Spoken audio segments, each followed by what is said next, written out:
ladies and gentlemen, welcome. International operations, lessons learned and the way forward. Well, the topic of today is always important and relevant. In connection to the closure of the ISAF mission in Afghanistan, and when preparing for a substantial engagement in Mali, a new setting for Sweden, these issues should, of course, be highlighted. This seminar has a broad scope. The aim is to discuss a couple of difficult issues connected to how the civilian population in conflict areas is affected, what implications the use of child soldiers have, what lessons we have learned from our engagement in Afghanistan, and what kind of reality we should be prepared for in future operations. My name is Lena Bartonsson. I'm the Secretary General of Folk och Försvar, and I will be moderating this seminar. The seminar is organized by Folk och Försvar and the Swedish Soldiers Homes Association, Svenska Soldathemsförbundet. And I would like to take the opportunity to express my gratitude for a very fruitful cooperation before this seminar. The first part of the seminar will deal with two difficult and general challenges connected to conflict areas: the more frequent use of child soldiers in conflicts and war crimes on the civilian population. After a coffee break, we will focus on two fields of operation of special importance and interest for Sweden, Afghanistan and Mali.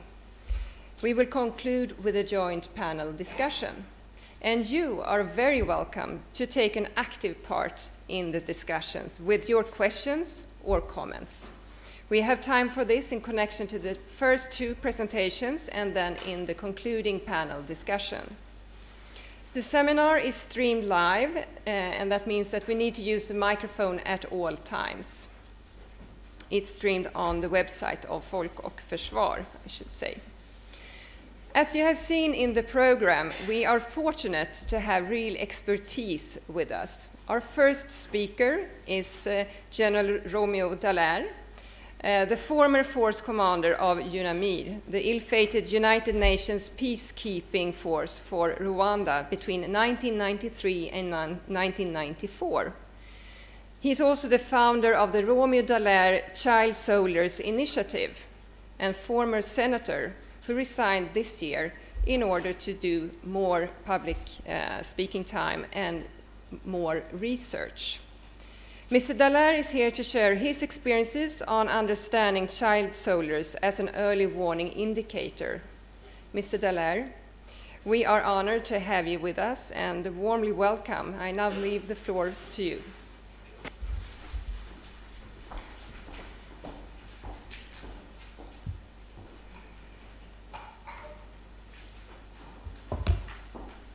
Well, good morning, ladies and gentlemen. No, sorry, good afternoon. I'm still on Canada time, I'm afraid. And thank you for being here. I have been asked to speak for 30 minutes, and I'm fearful that a retired general who's also now a retired politician, brevity is not our strength, so we will try to discipline the presentation. Secondly, being an Army officer, it is absolutely impossible for us to give any briefing without a PowerPoint. And so I've reduced it to only 146 slides in the short time frame we have. Lastly, walking up to the museum, being an artillery officer, I'm most impressed with the fine collection of gun barrels you have outside, and so I feel very much at home here and happy to be amongst you. And to speak to you on the role of countries, developed countries in particular, in the realm of conflict resolution, but more importantly at how we might one day even get to conflict prevention, which is certainly, I am fearful to say, far off. In the links of that, I've been asked to bring back a bit of personal experiences and results of the work, the research I'm doing on conflict prevention and then of course answer some questions that you have. I am linking a number of subjects together in making this presentation because we have, in fact, sort of stumbled into a whole new era to which I believe we are still very much on-job training. So whatever we are saying still of even the experience of Afghanistan, which is the most recent one, and many of us who've remained more focused on Africa, we are still very much on a lessons learned scenario. We have not mastered this era as yet. And because of that, we are still often either overreacting, underreacting, or simply not reacting to catastrophes or situations internationally, which have incredible dire straits on humanity. For this era is not an era of intrastate conflicts, but far more an era of interstate, meaning inside the countries. And in so doing, we are seeing failing states, we're seeing imploding nations, we're seeing civil wars, and we're seeing the civilian population as not only often the target, but also the prize. And because of that, it has shifted significantly our gears since the last 25 years, since the end of the Cold War.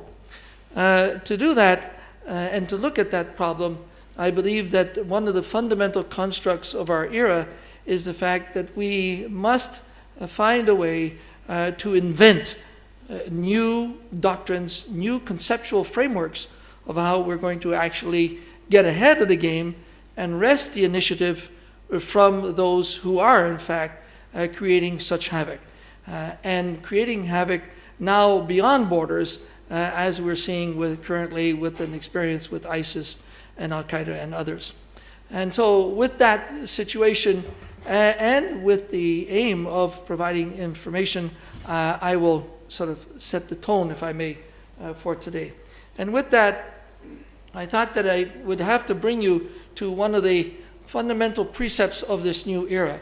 There have been very little new inventions, if I can use the term, of this era, that is the post-Cold War, postmodern era, to bring us new tools to be able to resolve conflicts, let alone get ahead of the game and actually prevent them. And one of those extraordinary tools is, in fact, in 2005, the introduction of responsibility to protect. And I'll get back to that. And one of the grave deficiencies of our time is our inability to operationalize responsibility to protect. In fact, there is a great reticence to intervene. And when we have seen how the results have either been skewed against R2P or essentially we haven't even wanted to use the terminology R2P, and Libya is a perfect example of that. I will come to bringing, I hope, all that together in the short time we have available.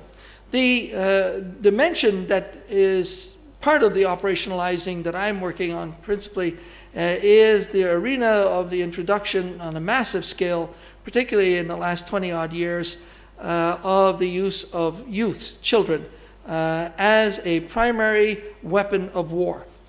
Children are now a primary weapon of war, and I would argue they are the most sophisticated, low-technology weapon system that is now in evidence in all these conflicts.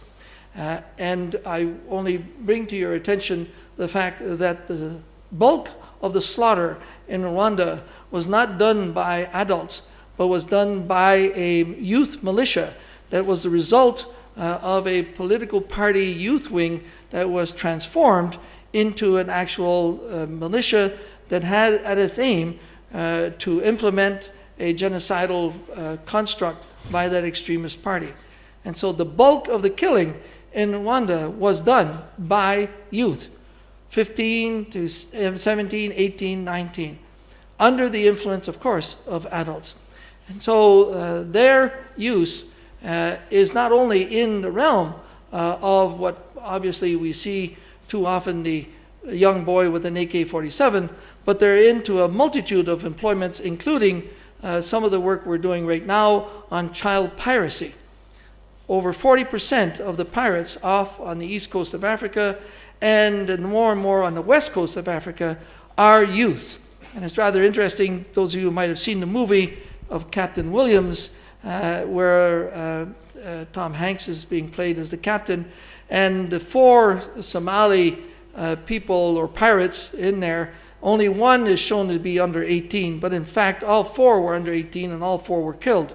And so right now we're seeing that the only solution so far in looking at child soldiers and their employment as a weapon system has been to simply treat them as another combatant. And to me, that is not the solution for the future, and I'll get to that as we work our way through this. So I thought I'd use a great American philosopher to set the tone of today by just reminding us that if we think this is a passing fad, this era, and that we'll go back to the good old days, it is absolutely wrong and erroneous. The future is going to continue to be ambiguous and complex, and we will continuously be challenged to bring up new solutions to these very complex and too often ambiguous scenarios that are presented to us. And because we don't seem to be able to arrest the initiative, we seem to be always on a reaction mode. And we will never get ahead and nor establish peace and security in the world if we are continuously caught off guard as we seem to be out there.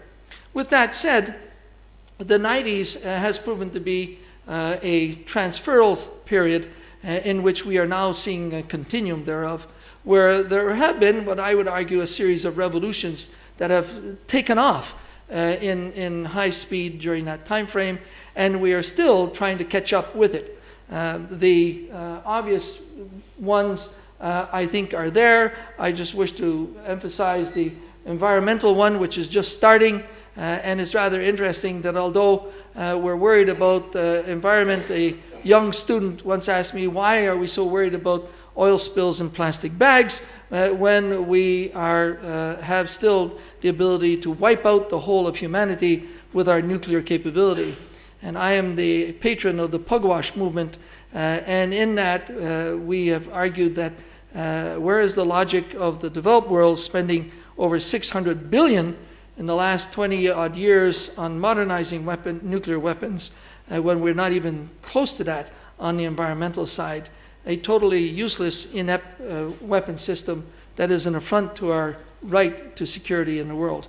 The other arena that is catching at high speed is, of course, the information area, and that includes the communications revolution that's been going on, and that information arena where we are still sort of catching up with. I mean, some are a little farther than word perfect, but many are still working at trying to understand that our whole method of deductive reasoning will have to change. Our philosophical framework will have to change because it won't be able to maximize the capabilities of the information world. We'll be too slow and we won't be able to handle the information. So is the future in the hands of technicians, or will the leaders be able to master that information world?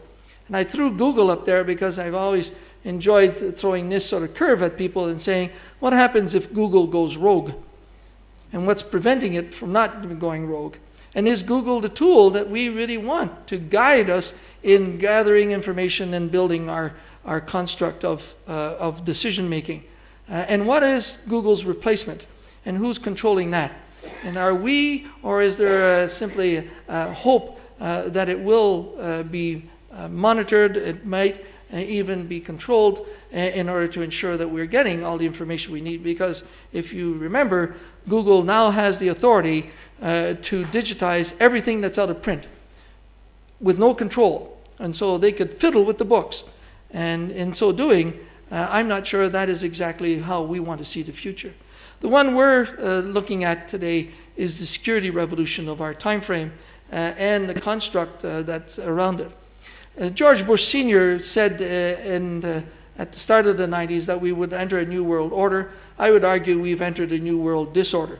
And in so doing, we're still trying to figure out exactly how we have gone to the extremes of not only still keeping poverty as a mainstay of the rage in the international world, and that source of rage creating so much friction out there, but also the fact that we've been seeing elements of humanity being totally thrown out the window, and all the humanitarian laws of armed conflict of the past being totally abandoned by seeing as much as not only ethnic cleansing, which we've seen here in Europe, but genocide, which we've seen in Africa.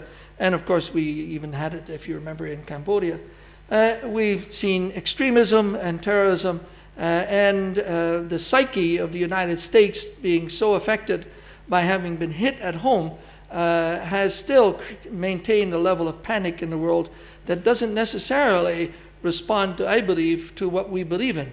That is to say that we are fiddling with our civil liberties, with our Patriot Act and equivalent security acts. We're fiddling with human rights. We're permitting torture and the information we gather from torture. And we're even fiddling with international conventions like the Geneva Convention by permitting places like Guantanamo Bay to exist. And so we are responding to our security needs by going down the road of the extremists who have completely washed their hands of that dimension. And the question is how far do we go in that realm? I think it's important to also emphasize that in this era, the bulk of the targetry out there is the civilian population. And that the civilian population is both targeted for either destruction or abuse, or is targeted as the prize of, in fact, the conflict. And because of the demographics in the world, we are seeing that the youth, the children, are the bulk of that sort of targetry, and as such are also participants now in the conflict. And because of that, that tends to put a moral dimension to our international engagement or not. And I would argue that there is a higher demand for our engagement because of that demographic factor, as the youth are carrying the weight of their experiences into the future. So what's going on now and how we're solving now is also going to affect significantly what's going to happen 10, 20 years from now as these young people are maturing to adulthood through these experiences. And so we're playing with the next couple to 3 to 4 decades as we are trying to handle the situation today. So, ladies and gentlemen, we may be looking at today and tomorrow, but we're really playing quite seriously with the future and whether or not we will grasp that future. And so good old, what's his name? The great American philosopher said, Yogi Berra, that future is now in our hands, and it's very complex and in fact very difficult to predict. So our track record over the last 25 years has certainly not been stellar. And because of that, we have seen some rather unusual exercises that have gone on. One of the ones that I like to bring forward is the fact that at the same time that we had the ex-Yugoslavian campaign going on, we had the Rwandan genocide.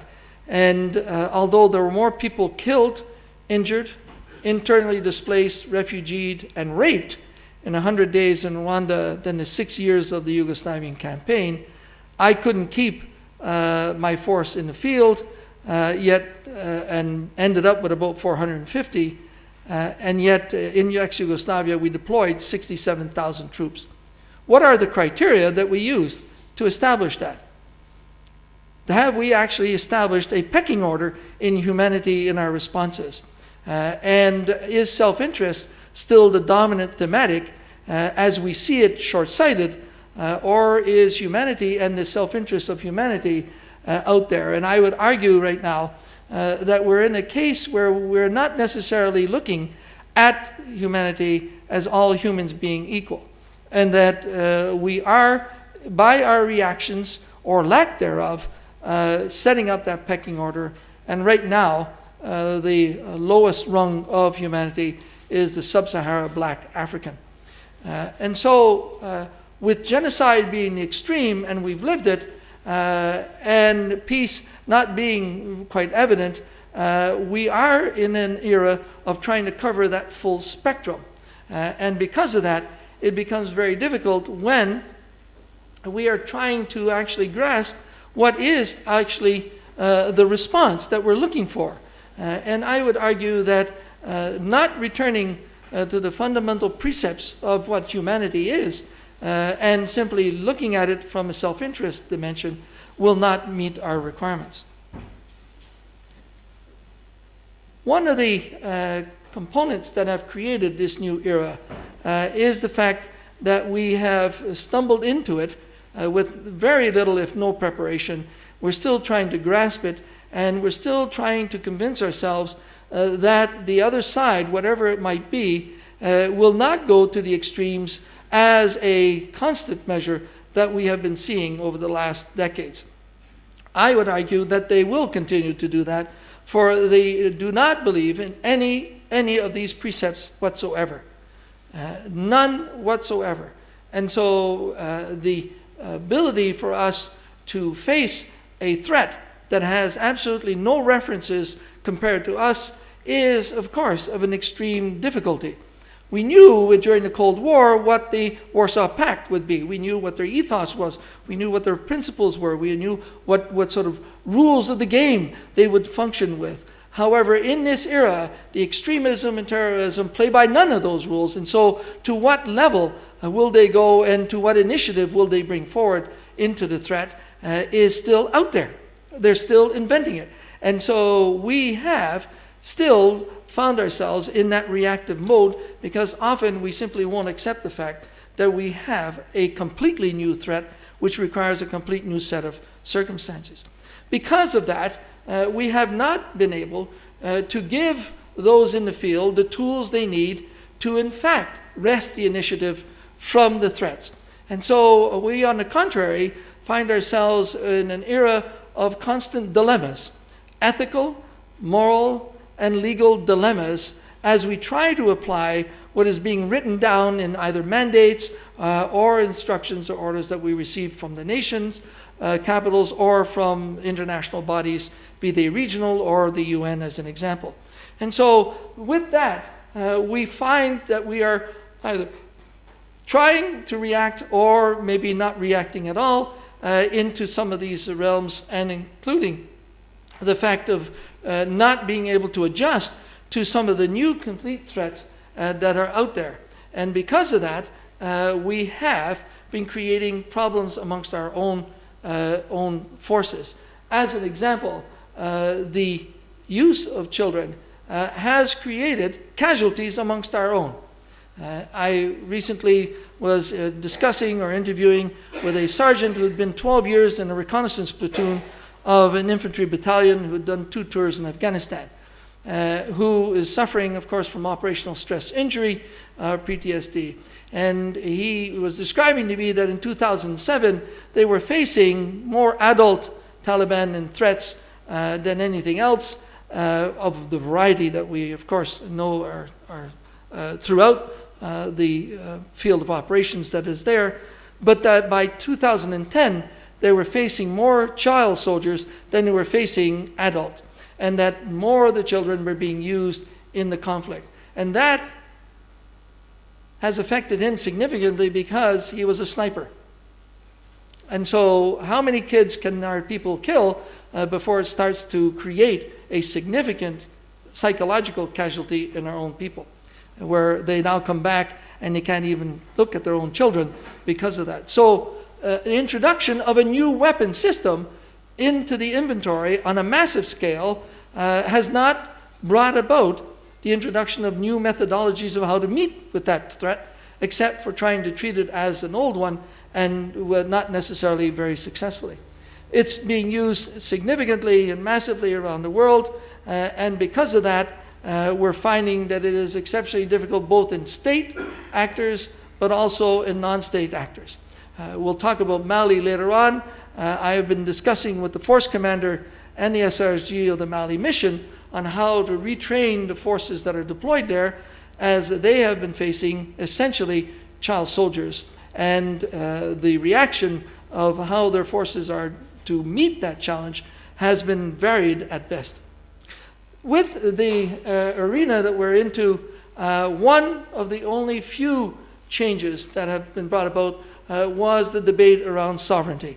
And of course, the result of that was the responsibility to protect. And that, to me, is a revolution in itself. I was in Munster 3 years ago at the Westphalia conference, where I argued that now sovereignty is no more an absolute, because we can, in fact, use R2P, where sovereignty of the individual is now dominant over the sovereignty of the state. And we'll get back to that in a few minutes. So with these dilemmas that are out there, because we just don't have the tools, the question is how do we respond to these, and how are we preparing for that? And we're still, I would argue, trying to grasp what the ambiguities and the complexities of these missions are. I'll give you simply the example of the lexicon that we're using to try to meet these challenges. My mission was to establish an atmosphere of security.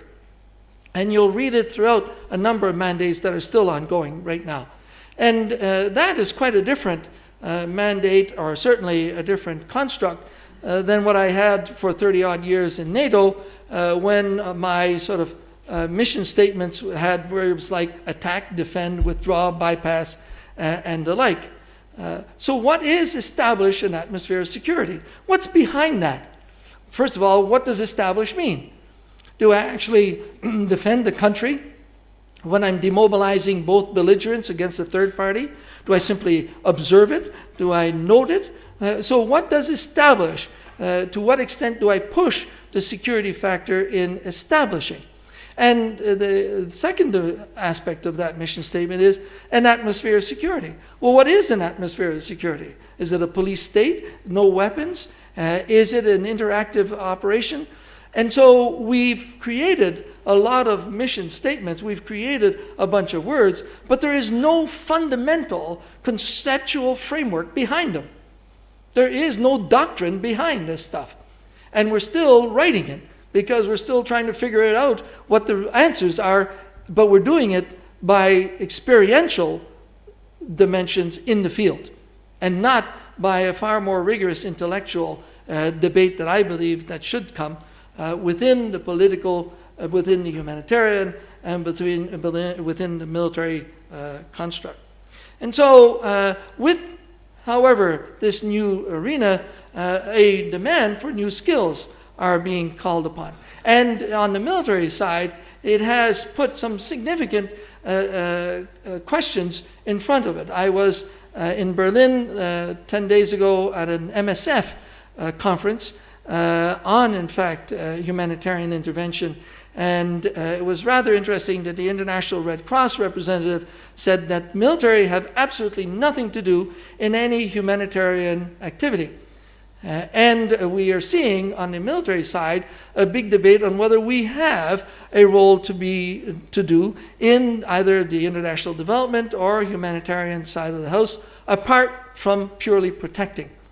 And the simplistic response that I gave to the simplistic analysis by the International Red Cross is that it's far more complex than simply saying that each discipline will remain in its own stovepipe.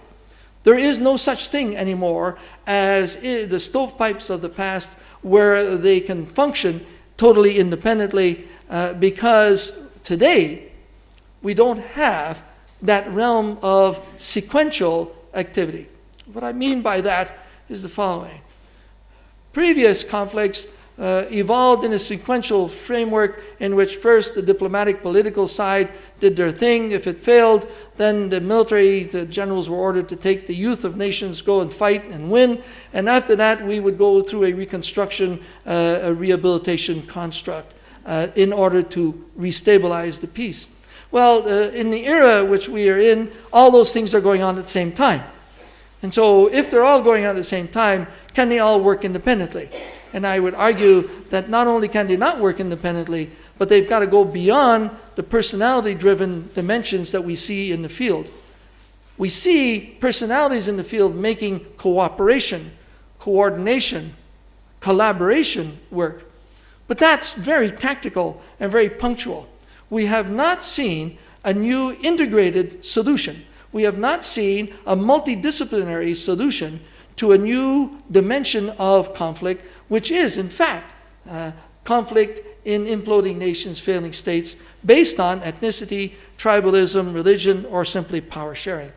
And so the old basis of the military ethic, the warrior ethic, has its place. However, it is simply not enough. And that's why, as part of the reforms that have been going on, we've been trying to introduce, as an example, the officer corps into new skill sets and knowledge in things like anthropology and sociology and philosophy, so that they can be participatory in the solutions versus simply being there as a kinetic force, as a pure passive response to a situation that's getting out of hand. We want the military dimension to integrate more with the other fields, the other disciplines, in order to participate in the prevention of these conflicts, let alone in their resolution, meaning that we need the new skills. And so a general officer who knows only how to fight is useless in this era. That is, of course, in extremis, an essentiality, because you must be credible in doing it. But there are a whole other set of tools that are essential, that the military can, in fact, gain experience and responsibilities in these conflict zones that I believe we should be looking at. These complex scenarios have put often into question some of our fundamental premises. And these dilemmas end up with these ethical, moral, and yes, even legal dilemmas in the field. And so how do they mix together? Are we holding our people accountable for mission success, or are we holding them far more accountable for ensuring they come home with everybody who is safe and sound?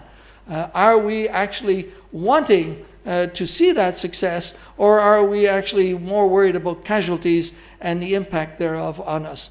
And so those create dilemmas in the field.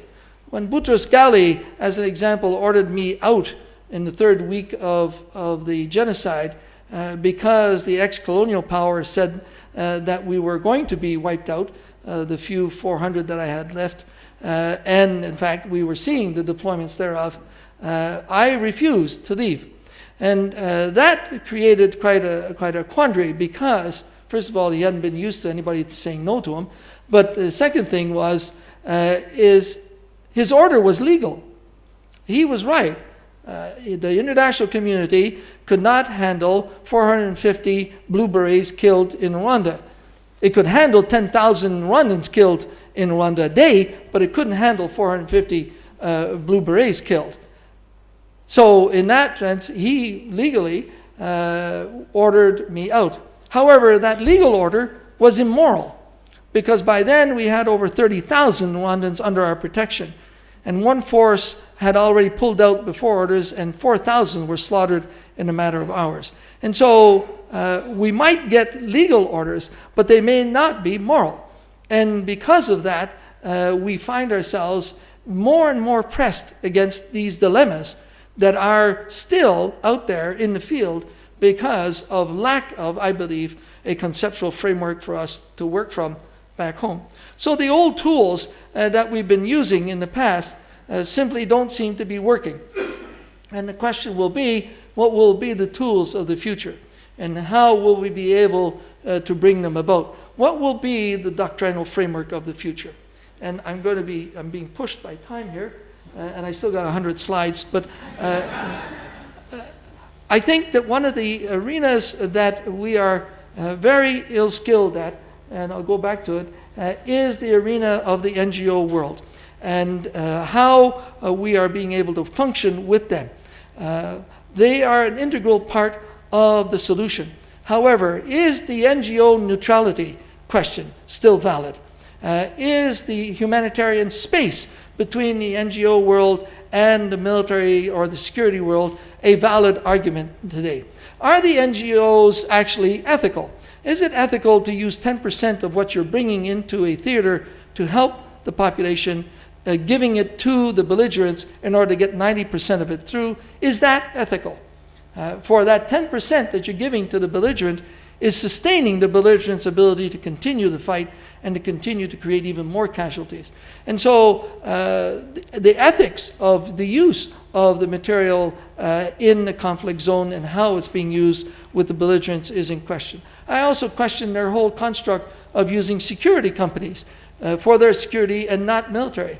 Some of these security companies, in fact most of them, have some real serious fundamental ethical problems, let alone legal some.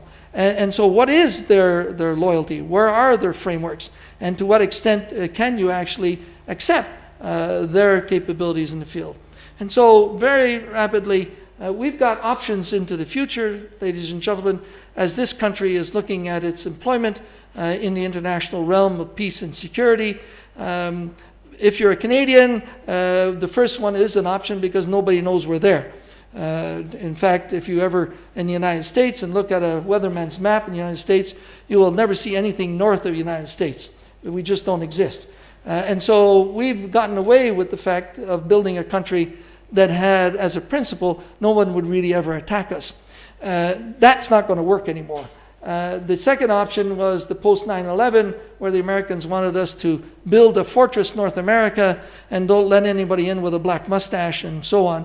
And that one won't work either. And so the option to me is go to the source of the rage and to try to attenuate it there and wrest the initiative from them. And we've seen extremism from the Muslim world. There's nothing that prevents the 800 million sub-Saharan black Africans of going down that same route. And so it is political will that's making the difference. And the will ultimately to intervene is making the real difference. And the ability to control it. Libya was a failure. It wasn't a failure of R2P, as we've seen often argued by the Chinese and Russians. It was a failure of us to apply it fully.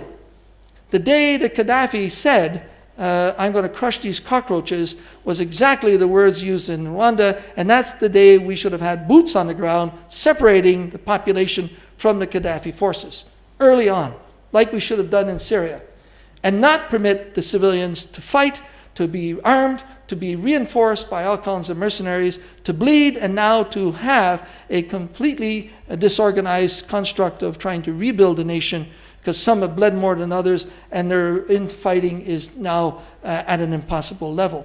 We should have been on the ground and stopped us. And we should have been the middle powers to start with, reinforced ultimately by leading powers if they were required.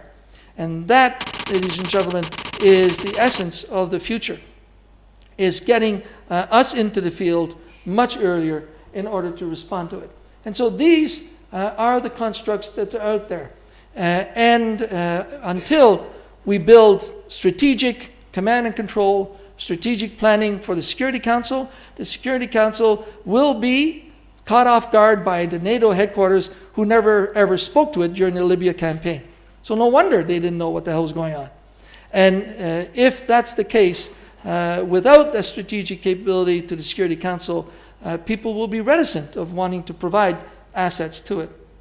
Fear of casualties will continue to dominate, and I fear that may continue to override this fundamental principle. And I am a strong proponent of R2P, and I'm a very strong proponent of the criteria for its use. And so answering those questions are the essence of the future in the use of military capabilities in conflict zones, and particularly trying to use that in a preventive mode and not purely a reactive one. So with that, and I'm afraid maybe time with questions, I'm more than willing to respond to anything that you may have to query me on. Thank you. Thank you.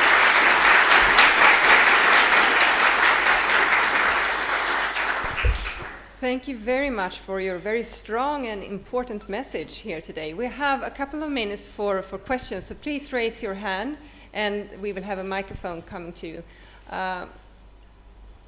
If I may start just by asking, you mentioned, you were very clear on the need for new tools, and the future are really in our hands. And political will is, of course, essential here. How do you judge the political will today? I consider it it's reactive, it is panicked, and it is reticent. I do not see it as a effective, thought-out process in many of the countries that are ongoing. I think the current operation against ISIS is a perfect example of reaction in a situation where you really don't want to go, but you feel you have to go, and so you've got to throw something at it.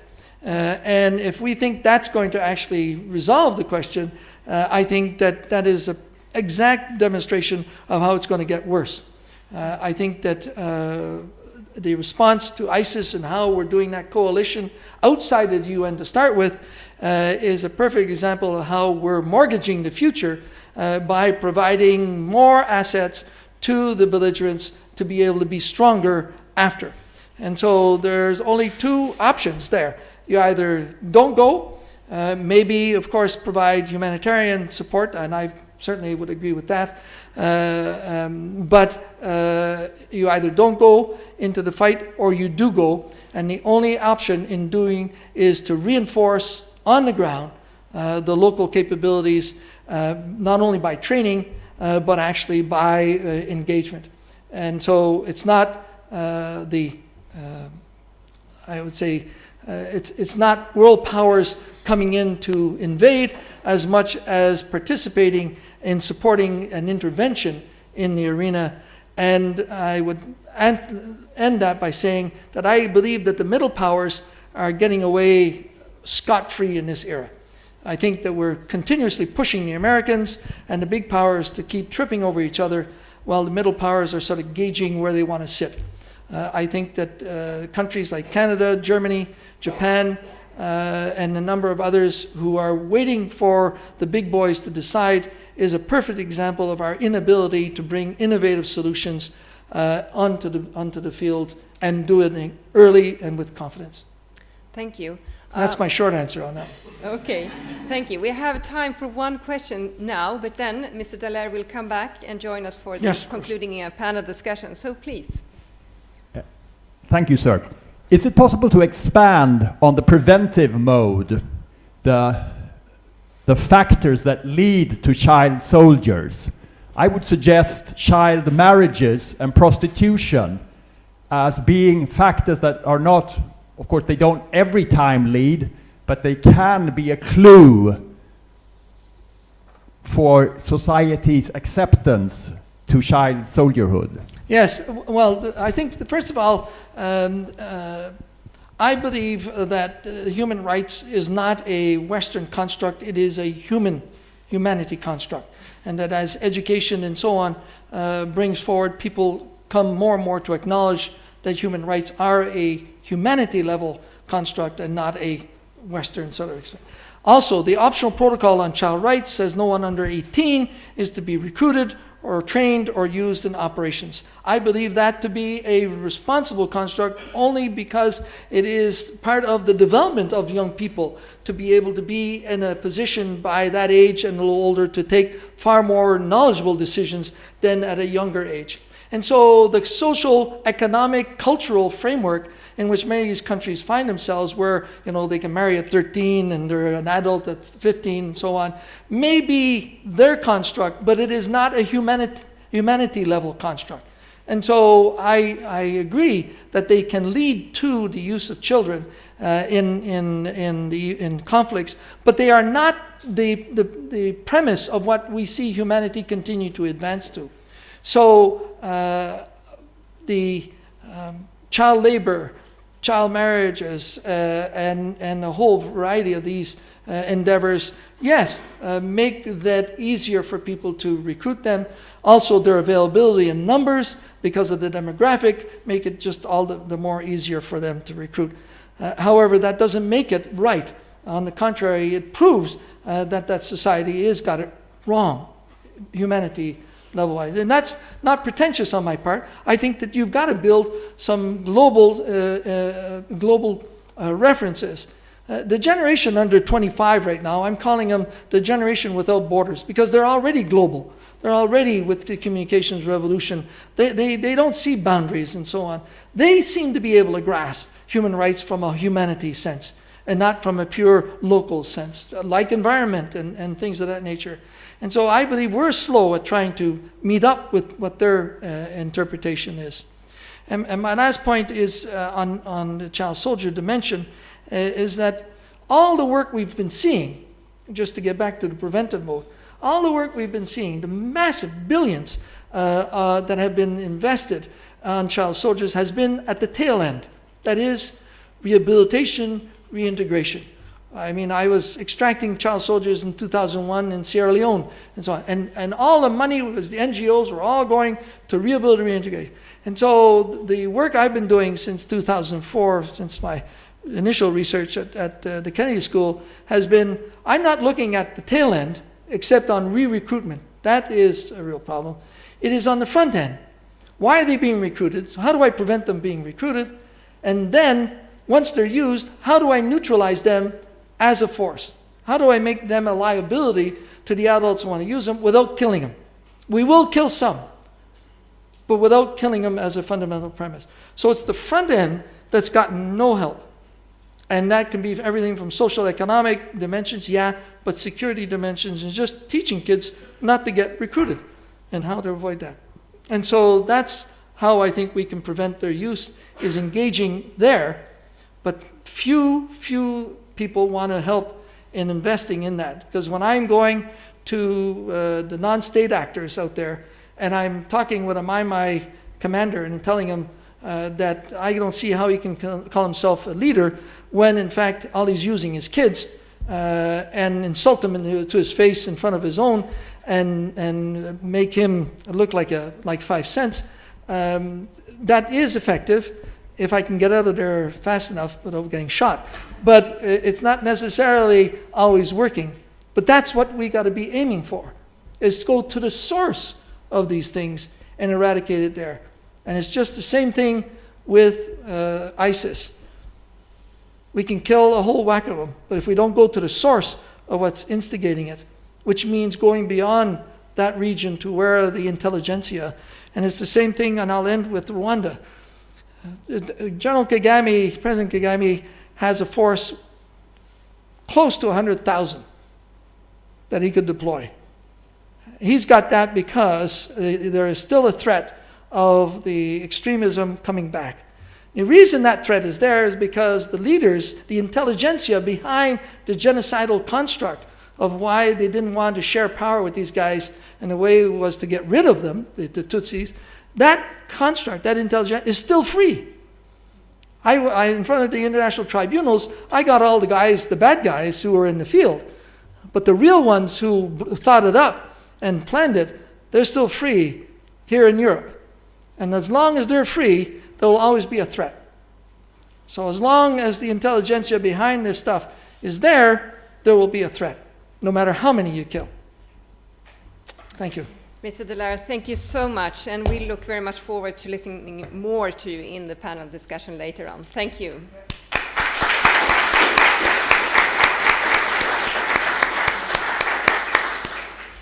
Now it is my great pleasure to introduce the next speaker, who is our new Minister for Foreign Affairs, Margot Wallström. After 10 years working as Commissioner for the European Commission and also as Vice President for some years, Margot Wallström was appointed Special Representative on Sexual Violence in Conflict by the UN Secretary General Ban Ki-moon in 2010, a position she held until 2012. She has traveled a lot, met many victims, and heard numerous stories and testimonies, and she's here with us today to share with us her experiences on the battle against war crimes on the civilian population, and also what we can do to help out the situation. Thank you so much for joining us. Thank you very much, ladies and gentlemen. I'm both honored and humbled to be on the same podium as Romeo Dallaire. because I was lucky enough to get hold of your book when I started my UN, on my new UN post, Shake Hands with the Devil, and I hope if you haven't read it yet that you ought to. That was a horror story, also about the role of the UN, and I think I got quite a few things to reflect on early on in my mission. Of course, I cannot boast of 30 years in the service of the UN, but a little bit more than 2 years, and I just wanted to say a few words about that. But I do think that you represent, Mr. Dallaire, the most important asset in times like the ones we live in now, but also an asset for the United Nations and for all responsible work, and that is also personal courage, because you can have a morale. Hopefully people have a morale, but you also need courage, and I think you serve as an example to all of us from that point of view. It comes with a price. It takes a toll on you, but you have really, you have become one of my heroes, I have to say, from reading that book. So all my admiration for your work, and it serves as an inspiration as well. So the question is, you know, what can you do in not much more than 2 years in the United Nations and as an SRSG? And I've been here before, and if you hear me repeat a few things, forgive me, because you might have heard it if you were here at that time when I gave a speech here at that museum. It was very much on the same topic, but in a little bit more than 2 years as an SRSG in the United Nations, you will be able to establish an office, choose your staff, and even get on the regular budget. I think I did it in record time, but you will have time to do so. It gives you enough time to travel to some of the war and conflict zones on this planet, and also to report back to the Security Council. It will give you, unfortunately, too many opportunities to listen to survivors and victims. And for me, it was on the subject of how sexual violence in all its forms is used as a tactic of war.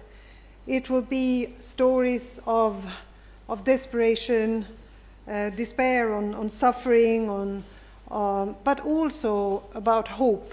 And of course, so many of these women said, you know, we will not want to be seen as victims only, but we are also actors. We are full citizens of our societies, and we want to be counted on.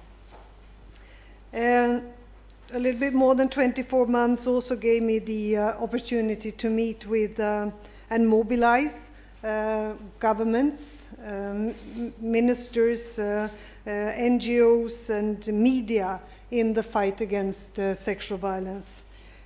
But of course, that time is far too short to actually break what has been called history's greatest silence, and to deal with the fact that this is very often followed by impunity or amnesties, or to change what characterizes modern wars and conflicts, and also the things that have placed innocent civilians on the front lines of modern wars and conflicts. It actually also gave us the opportunity for the first time, mobilize a force commander in the DRC to go with 2 helicopters to pick up a commander responsible for mass rapes in Valikale. And of course he hesitated, you know, this was not in his mandate. We had a long discussion. I hope he will excuse me for telling this story, but we had a long discussion, and we said to him, we have been able to talk to the Mai Mai, to Cheka, leader of the Mai Mai rebels, to have a contact with him, not to negotiate at all, but to tell him exactly as you said, Mr. Delaire, to tell him that this will be such a liability to you, this will be such an obstacle to ever getting to any negotiations about power or to getting to power, that you have a commander who have committed responsible for mass rapes in Valikale. He will be a burden forever. You just have to give him up to the Congolese military forces. And we will be able to come and pick him up in the jungle. And of course the force commander said, absolutely no, this is not in my mandate. I cannot put my men at risk in such an operation. I couldn't do it. And then we kept talking to him and we continued to look at it from all angles. And in the end, he said, all right, but only if you give me a chance to prepare my men and make sure that we have all the equipment and everything that is needed. So how long will it take? I asked him. Well, 15 days. And I said, I thought you were going to say 15 hours. We don't have 15 days. We have to do this now when we are still in contact with Cheka. And in the end, he said, okay, I'll do my best in the Indian way of agreeing. And he managed to send those. We agreed that he would send 2 helicopters to pick up Mayele. And so he did. And we managed to set up a structure where we could guarantee that it was the right identity and everything. And he was brought to a jail where he unfortunately died within shortly. They had also I don't know if they had shot him, but they had done something to him, so he was also injured not to be able to escape. But that was a very important shift in the way we looked at both how the justice, the Congolese justice, and the UN forces could, and MONUSCO in this case, could work together to look at a way to also create an example. Since then, we've seen many more military trials where we've seen also commanders and also from the national security forces being accused of sexual violence. So this is a small step, but it's a step in the right direction.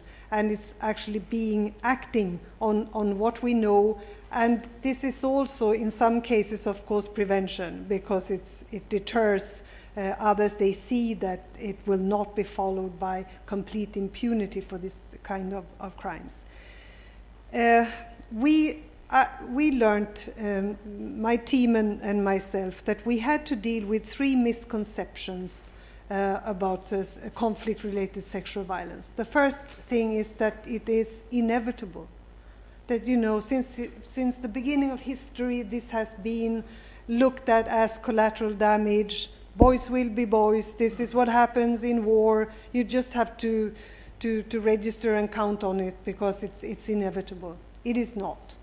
And of course, it depends on a commander that will say, this I will never allow under my watch. This will simply not happen under my watch. And you have to make sure that there is a deterrence system for deterrence also for this type of crimes. So that was the first thing we had to deal with. The second was that it is unspeakable because it is connected to ideas about sexuality, or that it has to do with sex. It has to do with aggression, taking a sexual form or expression, not the other way around. And that is very important to understand, and to understand more of the mechanisms behind. Many men, of course, could not do these acts, and instead they would use a rifle, or they would use some burning material, or they would use other ways of destroying a woman or a child. And the third misconception or myth was really that it is a lesser crime. It is looked at as a lesser crime. And as a defense, some of these Serbian soldiers from the war in Kosovo, they said, but we could have killed them. They were extremely surprised that they were accused of sexual violence, of rape. And they said, but we could have killed them. And of course, the victims do not look at it that way. Instead, the victims say, they have taken my life without killing me. And I think you have to understand that it inflicts a wound, it inflicts a damage that will live on for generations. It will affect also their families, their children, and their life.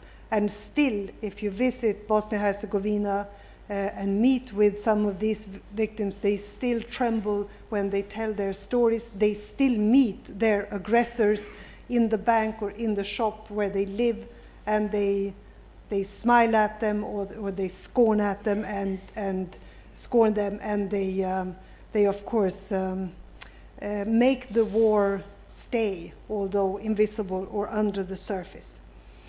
I think very often when I look at today's, and unfortunately now I can study it every day, the ongoing wars and conflicts, I would like to send a telegram, ever heard of women? How do you think we can create a long-lasting peace if we simply ignore half of the population? They are not present in the battlefields or in these fights other than as victims. It's very rare, at least, and they are not to be seen at the negotiating tables. They are not to be seen in the rooms where important decisions are made about the future of each and every country. And this is where, this story begins also to a great extent. I signed up, when I left the UN, I signed up to be trained as a negotiator or mediator. And one of my first meetings then with this group was very, very interesting, because we met, for example, with Betty Bigombe, who is one of the few who has been eye to eye with the LRA, the Lord's Resistance Army's leader, for example, but also Donald Steinberg, and he was a negotiator in Angola. And he had some very concrete advice or tips for us. He said, first, my conclusions, he said, or my experience is the following. You have to bring women to the peace table. You cannot exclude them, even though you say, well, they were not a party, they were not a fighting party to this in this conflict, but this concerns also them. So bring women to the peace table. Secondly, be sparing with amnesties. And this was also my experience, that in almost all the wars and conflicts where we looked at how they had dealt with the issue of sexual violence, in peace and reconciliation commissions, they first asked women to forgive and forget. Because, there are so many of these rapes, and how could we deal with that? And, it would be easier if you just simply forgive and forget, and we let this go, and we deal with more serious crimes.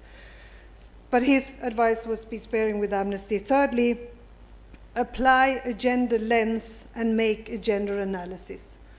And this has to do with every mandate that the UN also formulates these days. You cannot think that it is gender neutral. You have to ask, so where do women go? How do we protect civilians? Are not neutral and without a gender. You have to look at how to protect women and children, and look at their specific needs to be effective on a mission that includes protecting civilians. The fourth advice is use the inflow of resources in a peace process to build women's organizations. And then we are not talking about huge amounts of money, but rather often with small resources being able to give support to those women organizations that build networks, that help and support other women, that are very, very effective, and where you can actually also control the use of the money and see that it goes to the right purpose. And fifthly, he said you have to eliminate the blind between hard and soft war issues. And that is, again, I think a very a good rule and a very good advice. And I think it can be summarized by saying nothing about them without them. And that ought to be also our approach to these issues. If we look at UN Women's statistics, you know that out of 585 peace agreements since 1990, 15 mentioned women participation. 15 out of all these peace agreements. So I do hope, and even fewer, deals with and addresses the issue of sexual violence, about rapes as a war crime. And I often say that it was a job that left me with heavier heart, but also with more hope, paradoxically with more hope for the future, because I can see the potential of all of these very strong women who are often the backbone of their societies, who walk to the market, who grow stuff to sell, who take care of the families, who carry everything, carry the responsibility for families and their local communities, but they should not have to carry the shame of having been raped. And I think this is a responsibility that we share.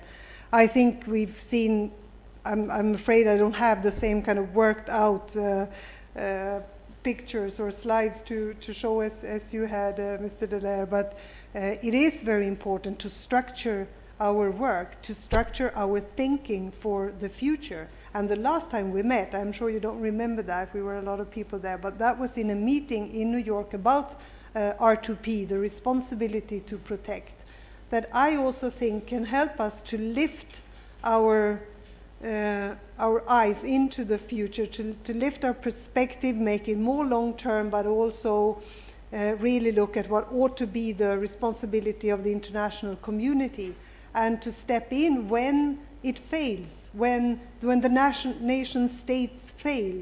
And I'm still hopeful, although I can see that the few examples that we have of applying or using R2P has not been too encouraging, and the criticism unfair very often, but we still have to believe that we can get ourselves such an instrument at the international level. And I think that your book, again, is the best proof of why it is necessary. So thank you for listening to me, and I'm also available for any questions that you might have. Thank you.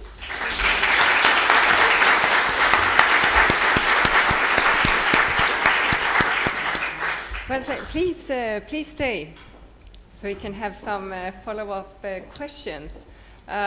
We have a couple of minutes for questions or comments, so please contribute, and there is a microphone coming. Can I just first please ask you about the problem with sexual violence in conflicts? Do we know really the magnitude of this problem? No, we don't. And sort of, again, the paradox is that when we start to report, because from now on there will be yearly reporting to the Security Council, there will be a monitoring mechanism and a reporting mechanism, that will increase the number. You will see an increase because we haven't known from before, and more will come forward and think that it is worth it because there is somebody receiving it and hopefully doing something about it. So we might see an increase in the number of cases because it will reflect the reality. Some, and this again is just a qualified guess, but some of the NGOs and those working on it say that for one reported case, there might be 20 who go unreported because of the stigma, because of the risks you take reporting, and you will not report if you don't know that there will be actually assistance given or some kind of recognition or some justice to have access to. So why should I give my story to people if I don't see that it will lead to anything? So impunity is a big obstacle as well. That's indeed a problem. You mentioned that women, a big problem is that women are not present at all in these reconciliation processes, etc., and not at the negotiation tables and so on. But what would then be the importance of the UN Resolution 1325? So well, the importance is that it will force us or allow us to do national action plans. And that means really looking at every area of action, every area of interest to us, and see how can we apply this gender lens on everything that we are doing. How can we ensure that we are better represented, that we are more equally represented when it comes to men and women. And this is exactly what we will do in Sweden from now on. And we have to talk about it. We have to be able to address this issue in meeting, in diplomacy as well. When I meet my colleagues, they have picked up the signal about us having a feminist foreign policy. And I guess that many of them think that what is this? What on earth? What does it mean? So it means that they already, when they come to see me, they have already an answer to my question about women representation, or they will say, well, now we have put also 2 women in the government. Good, it's a good start. So I think that you create expectations by saying it out loudly that this is what it means. We will also look at representation, but it goes deeper than that. It has to do with the whole idea of what can create a long-lasting peace or economic development. You will not be able to achieve that without women and children, of course. And I'm so happy that you've taken up this work and that you are one of the champions, because that is our future. And if we do this to them, if we do this to women all over the world, that will really come at a price. Thank you. We have some questions. Please start here. Yes. My name is Linda Ore, and I'm from the Swedish UN Association. And first of all, thank you very much for your important speech.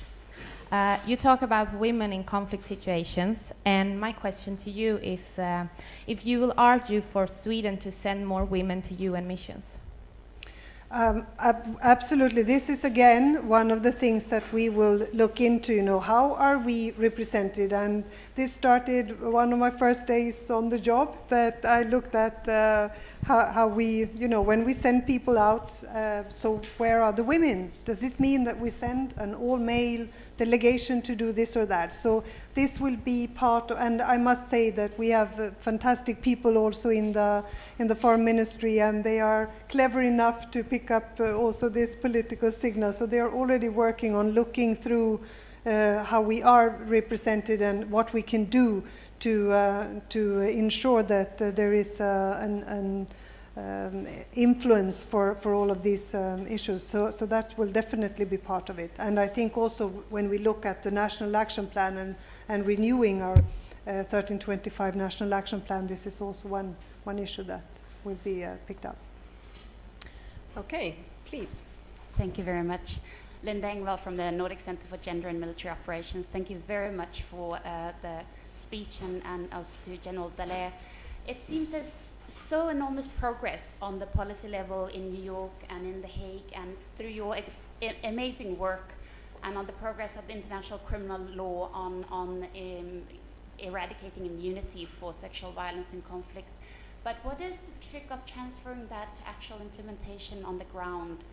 We saw the London summit and all the high-level commitment to eradicating and preventing sexual violence in conflict.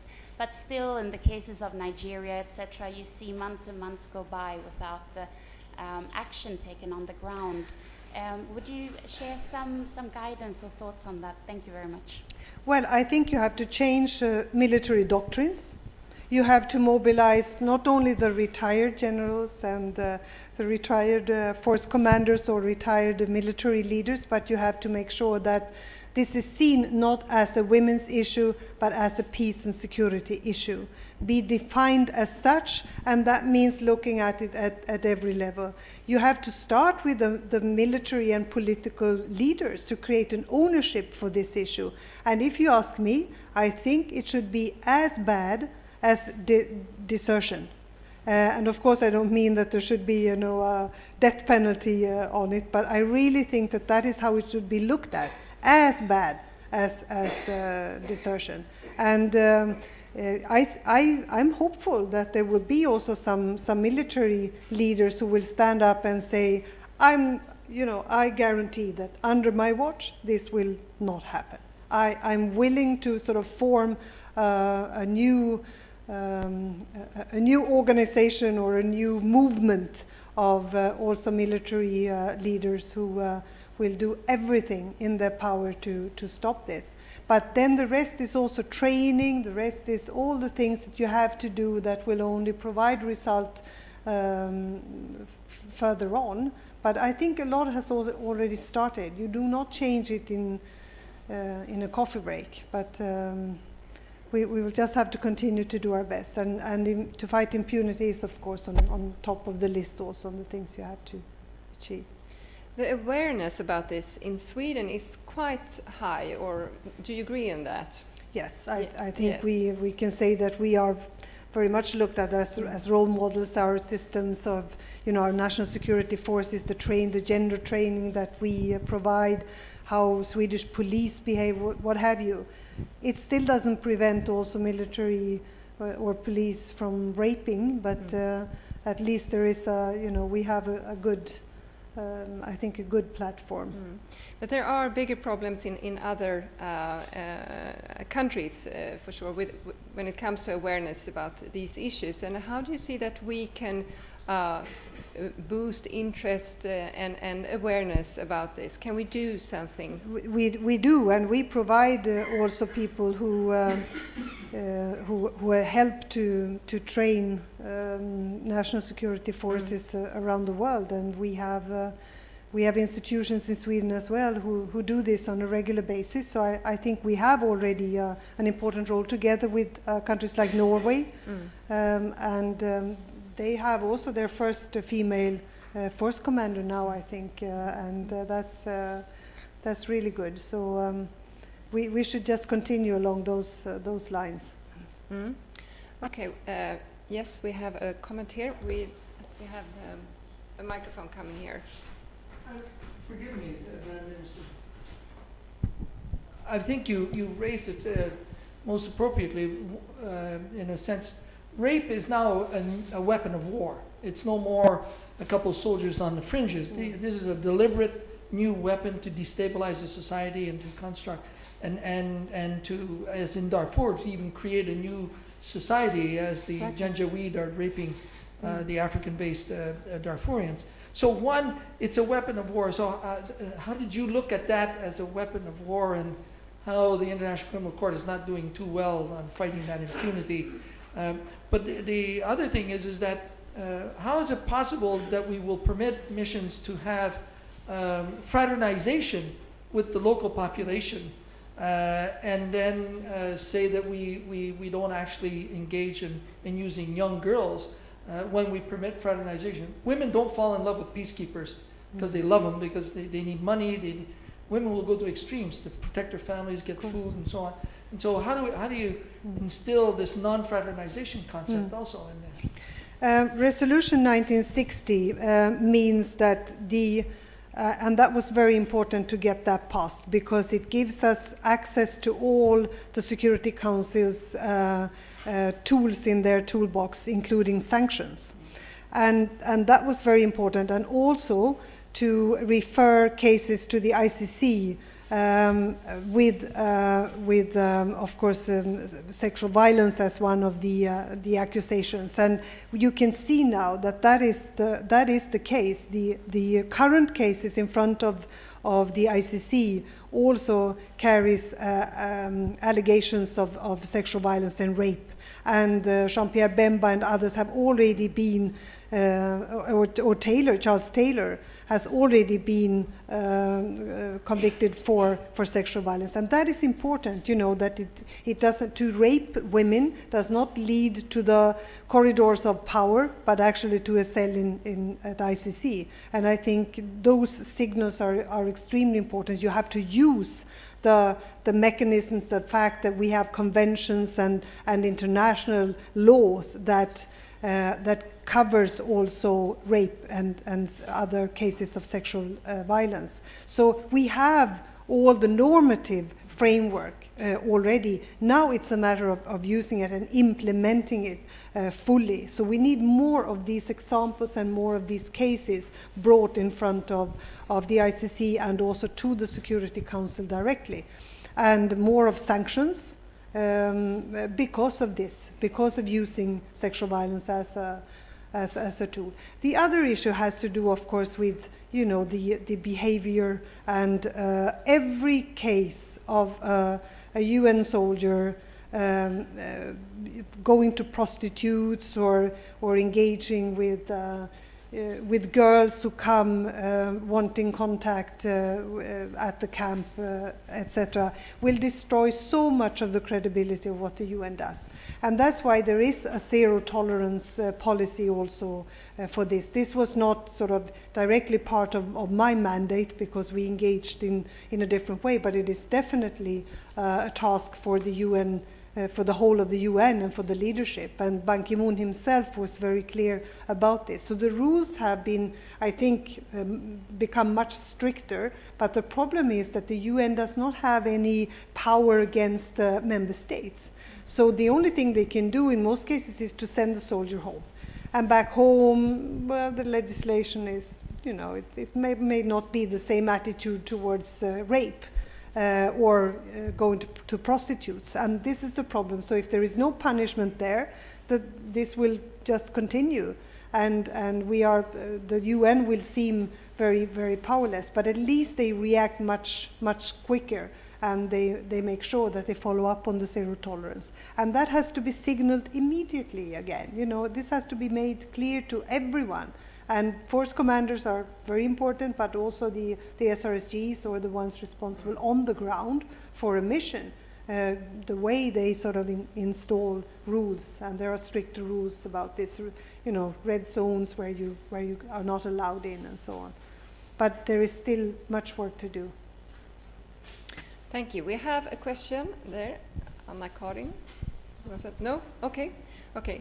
Then I would like to take the opportunity to ask you, because we have talked a little bit on the tragedy in Syria and Iraq. What should be done, you think? Well, you have to move on a two-track approach. You have to deal with the humanitarian situation, and this is where we contribute, I would say, a lot. We have given more than 1.3 billion Swedish crowns to help up the humanitarian situation, and most of it is channeled through, of course, the UN bodies, the UN organs on the ground. We have also received 55,000 Syrian refugees to Sweden, more than any other country in the European Union. So of course we are helping that way, but you have in parallel to deal with the political situation, because this is the root causes of the very difficult situation on the ground in Syria and Iraq. We are more hopeful about Iraq, where of course the government now is completed, with also the Minister of Interior and others. And the Kurdish representatives as well. So we are more hopeful about moving in the right direction, but in Syria it's extremely difficult, and where they have, of course, done counterproductive actions recently, and where the Assad regime means that we will also keep having Russia as a country that will oppose any attempt to mobilize the UN on the ground. And this is, of course, where we could hope that to lift sort of the UN perspective up to another level would be an opportunity. But to do so, you also have to know that you have a chance of succeeding with it, you know, that you can see that you will get the support and mobilize enough other countries to make it a success. And I don't know if we are there yet. I'm afraid not at the moment, because it will also take a lot of time and energy to put into such a process, while we know that there is so much going on the ground, and we need to assist and help in the very acute situation. So it's a very dangerous situation, and it links back, of course, to what happens in the Middle East, where at least the Swedish government has declared clearly that we see support needed for the moderate forces in Palestine, for those who want to apply a structured political process. And they need our support right now. Otherwise, we will see more young people being radicalized and thinking that there is no prospect, no hope for us in this part of the world. And they will turn to more radical ideas. So you have to really deal with this difficult and sensitive political balances. Thank you so much, Margot Thank Wallström. you. I know that you have a very busy schedule, and but we should, of course, give you a very warm applause. Thank you. Thank you.